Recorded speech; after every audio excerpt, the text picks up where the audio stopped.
बात ये है कि हो सकता है कि देश अलग हो सकता है कि भाषाएं अलग हो, लेकिन इंसान और उसका जो पैटर्न है ना, वो एक ही है,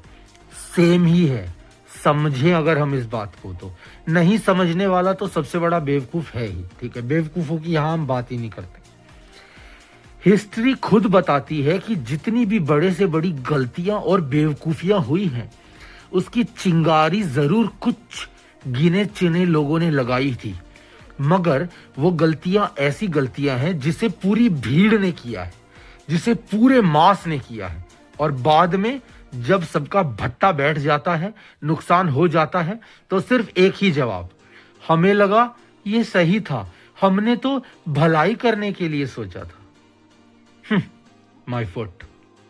दोस्तों, एक बात समझ में अगर आ सकती है तो समझो कि इन्फ्लुएंस करने वाला जो बंदा होगा ना, वो ये कभी भी कोशिश नहीं करेगा कि वो तुम्हें अपने कंट्रोल में ले ले। वो हमेशा ये कोशिश करेगा कि तुम बेवकूफों की तरह ये सोचते रहो कि ये तुम्हारे ही फैसले हैं, ये तुम्हारे ही डिसीजन हैं, लेकिन अंदर ही अंदर और जड़ ये है कि उसके फैसले, उसके डिसीजन की वजह से प्रभावित होकर के जब एक कोई इंसान इन्फ्लुएंस होकर के कोई फैसले और डिसीजन लेता है, वो भी इतनी बड़ी बेवकूफी के साथ कि वो ये सोचता है कि ये तो उसका खुद का फैसला था। बचपन से लेकर के परिवार में, आसपास के समाज में और स्कूल में हमें बहुत सारी चीजें सिखाई जाती हैं, मार्क्स को लेकर के, फर्स्ट आने को लेकर के, कंपटीशन को लेकर के, डिसिप्लिन को लेकर के, मैनर्स को लेकर के, सभ्यता को लेकर के, ओबीडियंस को हो लेकर के। मगर एक चीज जो बहुत कम और बहुत रेयरली उस पर ध्यान दिया जाता है, वो है किसी भी इंसान को इंडिपेंडेंटली,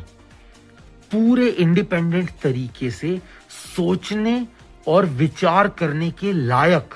उसके ब्रेन को डेवलप करवाना, जिसका रिजल्ट ये कि या तो हमें जवाब सारे रटे होते हैं, या फिर हम बेवकूफ और फुद्दुओं वाले सवाल कर रहे होते हैं। क्योंकि समझदारी का और सही सलीके का सवाल